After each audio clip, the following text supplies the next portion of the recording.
which basically says that the people that will survive are the ones that have the highest genetic predisposition for survival, or a hierarchy, or they're more robust and so on. See, that system inevitably devolves into looking at humanity in three ways. One is the superhuman, called the Übermensch. The other is human, and the other is subhuman. Now, it sounds like a fairy tale, right? Except that if you go back 80 years ago, this philosophy led to the global war and death of over 200 million people. So it's not a fairy tale. And what do I mean? The Nazis believed that the Aryan race was descendant of Nordic gods, and they used to call themselves Übermenschen, superhumans. They believed that the Anglo-Saxons, the Europeans, basically, Western Europeans, were human and were meant to be subjugated and enslaved to serve the superhumans. And the subhumans, the Jews, the Gypsies, the Slavs, the handicapped, and those that politically didn't agree with the Nazis, were subhuman and were meant to be turned into vapor, dust, by being burnt or buried alive and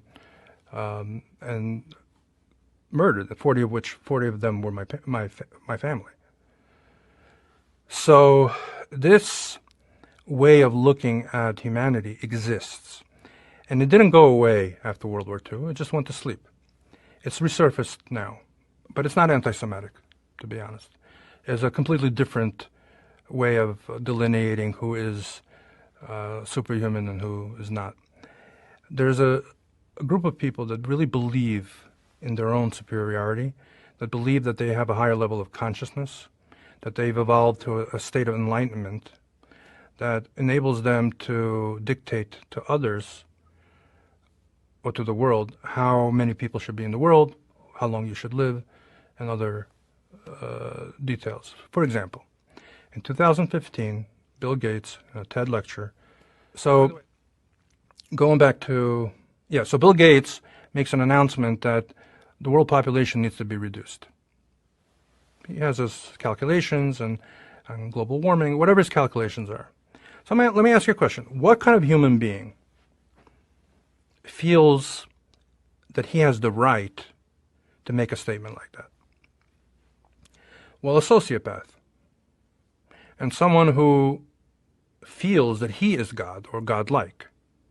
And this is nothing new under the sun. The history is filled with these types of despots and tyrants that had delusions of grandeur and felt that it was their prerogative to enslave others. Then if you look in 2016, there's a guy named Klaus Schwab from the World Economic Forum. He gave an interview in French, and he said that within 10 years, everyone will be tagged with a digital identifier. Again, it's a matter of record. So what entitles a person to make that type of statement? And then if you look at the agenda of these people, which has now become the 2030 plan for the UN, they say some very interesting things. One is America will no longer be a superpower.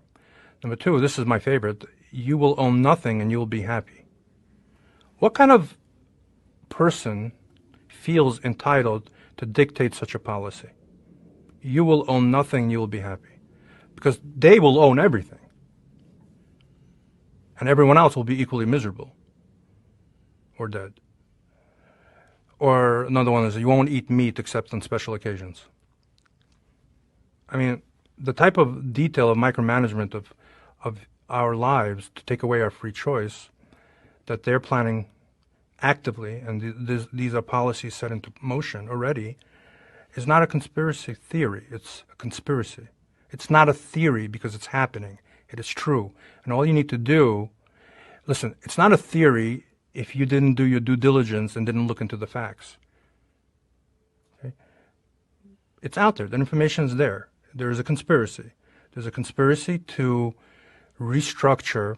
There's a book written by Klaus Schwab called COVID-19, The Great Reset. That term, Great Reset, has become a favorite term of political leaders. There's an active attempt to reset the way humanity lives. And let me tell you what they're trying to reset. Your freedom and your life. So in that context, if you look, basically we're dealing with Stalin with weapons of mass destruction. Now, one of the tactics to control human behavior is the use of fear. Fear is a ubiquitous, universal phenomenon in the human experience. It serves a protective function. You get a sense of fight or flight, and it's meant to be protective. But it could be used in a way to manipulate behavior. So if I release an unknown, invisible enemy, pump the airways with "it's going to kill you and your family" rhetoric, suppress any rays of hope, and advocate for the use of an experimental, unknown, and definitely unsafe liquid, it is very easy to steal the consciousness of humanity away from the divine and lead them to essentially idol worship. In other words, I begin to allow my fear to guide my behavior, which is to find a human source for the alleviation of that fear. So who could that be? Well, it could be your government officials, or "we're here to protect you, we're here to help you." It could be the vaccine industry. "We're going to give you a shot which will help you and save you," and so on. It goes on, let's say, YouTube, and offers an opinion. And because that opinion is not in line with the World Health Organization's principles, that's what they say, that it's against the standards of the World Health Organization. That's why it was taken off. He gets deplatformed. So that's another element. You take into context, you would think that living in a democratic, free society, you'd have the right to debate the utility of things. So some doctors may say they believe in this, or this is why. Other doctors may not. They have a debate. The debate could last for years. But eventually, you reach a deeper level of understanding and truth, which then helps everyone. Now, if you censor and suppress the voice of the opposition, that's no longer freedom. That's no longer a democracy. That what we're living in is in a totalitarian hellhole. And it's hard to believe that this country has devolved into essentially a path of self-destruction within just a few brief years. I come from, I was born in Ukraine, in Kiev, and I was 4 when I left. I lived in America since then. But, I grew up in the culture and in the stories and in the experiences of people that were really abused and suffered and murdered by totalitarian regimes. So I'm sensitive to the impending tyranny.